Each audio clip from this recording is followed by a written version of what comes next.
Now to the story that may change the face of the 2016 election. A grand jury has indicted Texas Governor Rick Perry on 2 felony counts for abuse of power. The charges stem from Perry allegedly trying to pressure the district attorney in Austin to step down by promising to cut off state funding for her office. For more on this story, we turn now to Sean Sullivan. He is political reporter with the Washington Post, and he is in our Washington bureau. Sean, good morning. Good morning. This is obviously a huge story that a lot of people are waking up to this morning. He's the first governor in nearly a century to be indicted. How did this happen?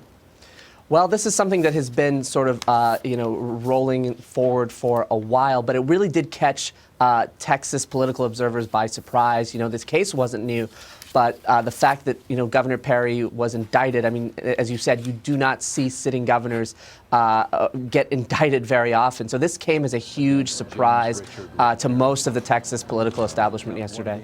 Sean, what does this mean for 2016 right now?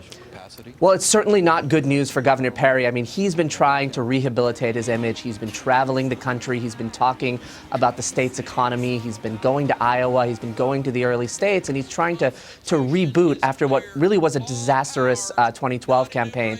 This is clearly a pretty big blow to that right now as he tries to rehab his image ahead of a potential 2016 presidential campaign. Let's talk about punishment here, though. What could he be facing if he's found guilty?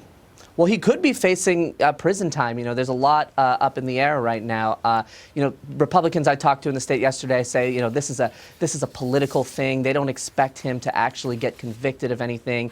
And, if he's not, that's certainly very, very good news for him. But, anytime anyone is indicted by a grand jury, it's serious, and he does face potentially serious consequences for this. But, Sean, in fairness to that point, this is political, right? At least part of it is.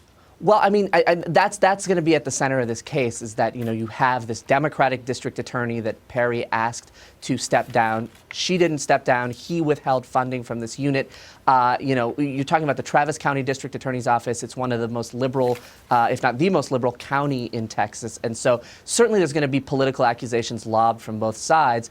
And, if Perry can make it through okay, he might be able to survive just because he can say, hey, look, this was a political thing. This was a witch hunt. And, this is not something that is an assault on my character or my record as governor. Well, let's get to what Rick Perry himself is saying. His counsel issued a statement last night saying they're outraged and appalled. They say this is clearly representative of political abuse of the court system, and there is no legal basis in this decision. When you hear those words, what do you think that analysts are going to think about his statement?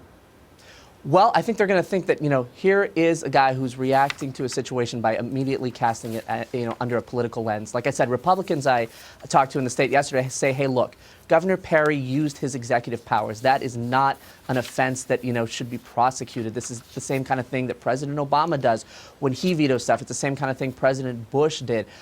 So they sort of view this as a very different kind of thing. This is not some big scandal in their view. This is simply the governor using the power of executive office to exercise his authority. Sean Sullivan, thank you so much for joining us this morning. Appreciate it.